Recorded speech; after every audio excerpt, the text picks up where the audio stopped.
Justin Holm, Holm, just like the champion. Jordan is my brother. Tiffany Holm. I'm Naomi Williams. We're both his cousins. Nathan Miller, cousin. My name is Gabe Holm. Jordan's my cousin. Mark Waitala. I was Jordan's high school coach for the 6 years that he wrestled for us. My name is Stacy Skyberg. Jordan and I are very good friends. Brian Tracy, correctional trades leader. Jordan was one of my employees. John Day, correctional trades leader. Leon Nissen ran the commissary / convenience store inside the walls. This is the Olympic team trials. The Olympic team trials in Iowa City, Iowa. This is the culmination Culmination of a decade, 2 decades of all of Jordan's hard work. super intense training. Jordan's dream. To achieve his dream. I mean, he's been wanting to make the Olympic team for a really long time. A dream that Jordan has had that is just turning out to be a phenomenal opportunity for him. I hope Jordan makes it all the way to the top. I hope he makes it on the Olympic team and, has all his dreams fulfilled. He deserves it. Championship. Pretty excited about it, too. I can see it. So tell me about the wig. The wig is just, identifying with the man. If you've seen pictures of him, then you kind of immediately know this is the hair we all wish we had. The wig was his girlfriend, Stacy Skyberg's idea. She sent us all an email saying we want to be Jordan-esque. We want to show up in full Jordan apparel. We want to bring the spirit. So we just envisioned this whole section of the crowd wearing what Jordan wears every day. Blessed is the man who remains steadfast under trial, for when he has stood the test, he will receive the crown of life. James 1:12. And why did you guys pick that? I think it just spoke to a lot of what Jordan has had going on in his life. He's had to stand a lot of trials, different ones, official ones in courtrooms, and big life first. Yeah, it's a big life first for him. These are my JoJo pros. Jordan was called JoJo when he was little. We all know him as JoJo. We grew up with him as his cousin. I said it's the JoJo pro. So 2012, Jordan, JoJo pro. With the blue eyes. With the blue eyes and the white teeth. Intensity. And the smile to. Yeah. Yeah, here you go, JoJo Fro. Get yours, JoJo Fro. Love it. He grew his hair out in prison, and through those years, just the fro became a trademark of his, and it's beautiful, and we are honoring it today, and it runs in the family.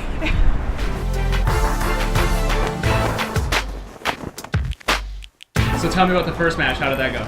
Great. It made me very, very nervous. Very nerve-wracking, the first match. He's loses that first period, and then it's like anything can happen. You lose that second one, he can be one and done basically. He actually lost the first round, which was like, okay, so now he's really has to win both rounds, and this is his very first match.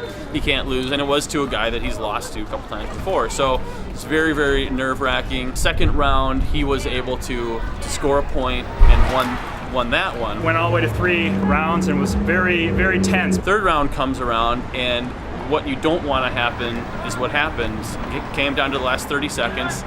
They had to draw the ball. He was on top, which is kind of the harder position to be in. So now he has to turn the guy. In 30 seconds, he has to pick this guy up and turn him. And then he came through, and it was just as typical him. You can just see that determination that he's not going to be denied it. And that's exactly what he did in kind of spectacular fashion.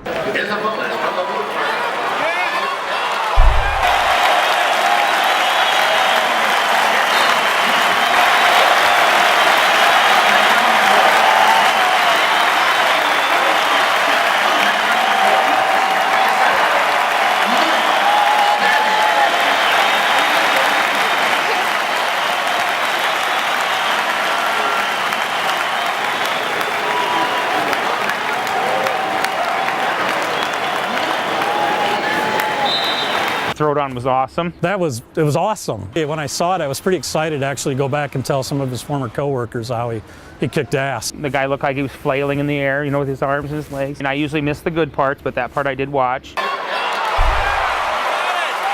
That was some yard slapping throwdown there. That was great. To see him flip him in the end or get that turn in the end, it was very satisfying. Loved it.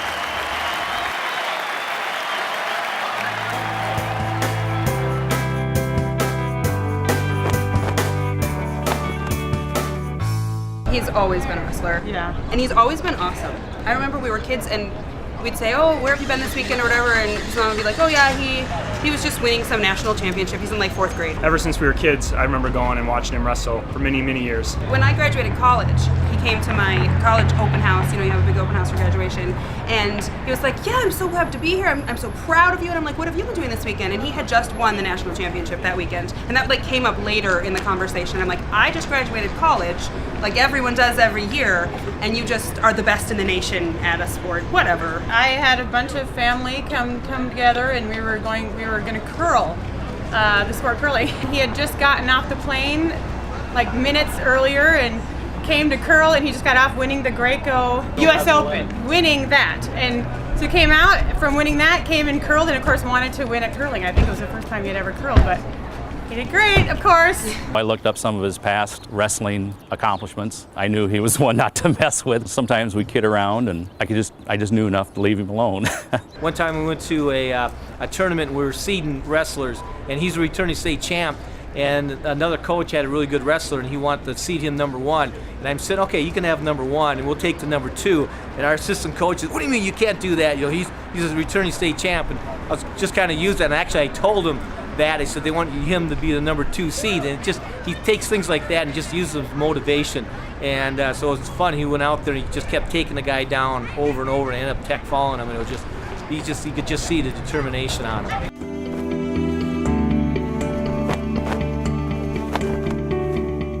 Pulling for Jordan because he's had such a phenomenal storytale life. I was just looking at his list of achievements in the little packet that they give us, and there's this extremely large gap from 2002 to 2010. I went to prison. It was very unfortunate. Wrongfully convicted for an incident that actually happened in this same city. So for him to be able to come back this many years later and possibly win and achieve his dream is really a pretty amazing story. Did not allow prison to define his personality. He would always talk about how his faith in God was getting him through. He worked out a lot while he was in prison. Every morning before he came into work, he would run. How he would think about those of us who were loving him and caring for him and praying for him on the outside was really getting him through. He played every sport that you could sign up to play. They had their routines various times during the day. Virtually every day they lifted weights. He's just very motivated to live a healthy lifestyle, but even more than that, be able to maximize the abilities that God has given him. Probably the most difficult thing I bet to do while he was incarcerated was to eat fit. By the time he left, he'd been there long enough, he was probably making about 42 cents an hour. Then he would purchase stuff at the commissary, and a lot of times it was healthy stuff because that's the only way you could get it. Fruit, tuna, that was the only way they could really get protein. Where he told me, I just was able to keep my rose-colored glasses on in there. That place didn't wreck me, and I think 6.5 years in a state penitentiary could wreck a lot of people, and he has been able to come out of it. Obviously changed, but still really the same guy. The morning he left, I wanted him to come over and talk to me. I wanted to tell him, hey, good luck, hope all goes well with you. We don't have too many success stories. We don't have very many success stories, and Jordan would be one of them. I felt good being part of that. Right when he stepped out of the doors, actually, of prison, he called one of his former coaches. He still remembered him, and he just wanted to come out and practice. And they noticed that he hadn't really lost a lot. 18 days. 18 days after he went to the Northern Plains Regional, and he won in Greco and freestyle, dominated both styles. It was nice to see somebody get out that had a plan. Just the calmness that he still has. I'm more bitter about things than I think than he is. He's at peace with everything. I'm just amazed by that. For years to not be able to wrestle, then to come out and wrestle at this caliber is just phenomenal. I think for Jordan, his experience there probably defined part of his life, but it did not define his entire life. It testifies one more time to his abilities and giftings that God's given him.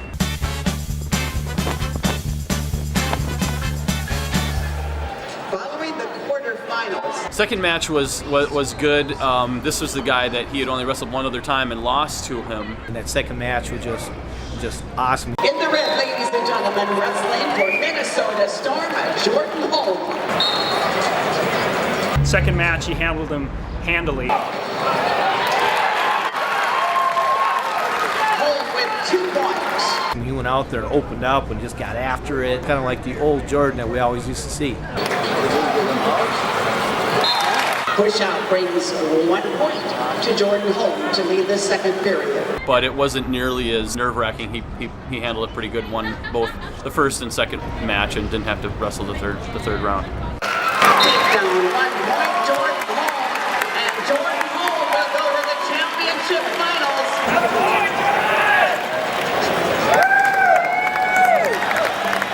84 kilos.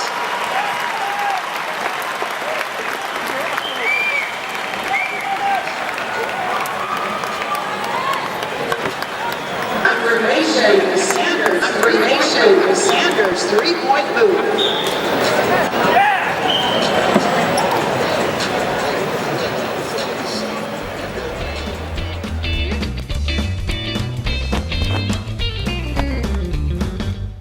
Jordan, unbelievable. There you go. He'll know what that means. Unbelievable. He would say that.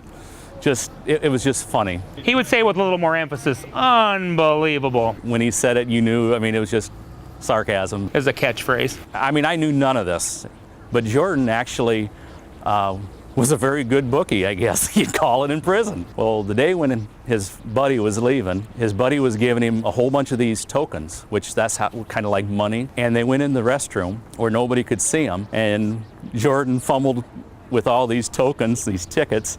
They all dropped on the floor. About that time, one of the CO officers just happened to walk in and heard him, caught Jordan with all these tickets. He got locked up again that time. So Jordan, you know, he wasn't just all what sometimes he appeared to be on the outside. He was a shyster too. I loved having him. It was awesome. Unbelievable.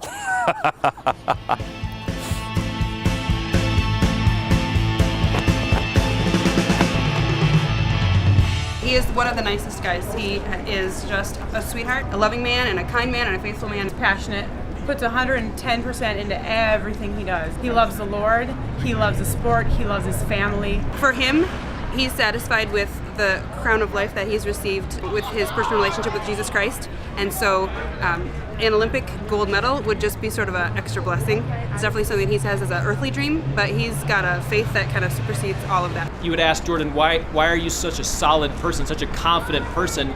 The first sentence out of his mouth would be, my faith in God. And that permeates the rest of his life, all of his actions, everything I think flows from that. He's an extremely determined person. He's very rhythmical and methodical in his thinking. He's got a huge, beautiful heart.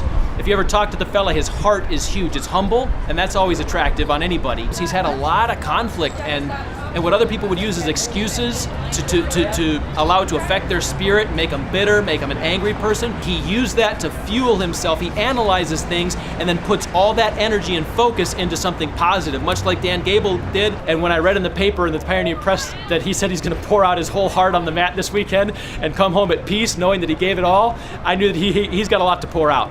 He's got a lot to pour out. It's been about a year and a half that I've known him. There isn't a lot not to like about Jordan. He's just fun to be around. He's very driven, very motivated. He's highly intelligent. He's an excellent writer. Nobody outworked him. The whole family's like that. Maybe Justin, his older brother, started off. Some athletes, they'll go through a wall to win, and it just permeates right down the family. He does everything he can do his part, and then he just prays about it and gives it to the Lord, and that if it is his plan for him to make the Olympic team, then nothing short of that will happen. Just a real good guy. I mean, I enjoyed having him with me. I guess you'd have to say Jordan is he was not your typical inmate. He was quite a leader. Jordan's a hard worker. He was just a good person. Very serious about what he does. He was very intelligent. He's very articulate. Very honest about what he does and says. I could just tell he was from a good family, good people. He represents, one of the good guys. He was a perfect athlete and a perfect person.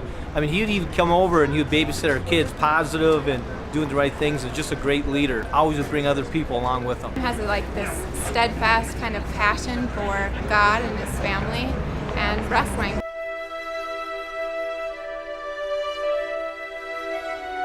We're really rooting for this final match.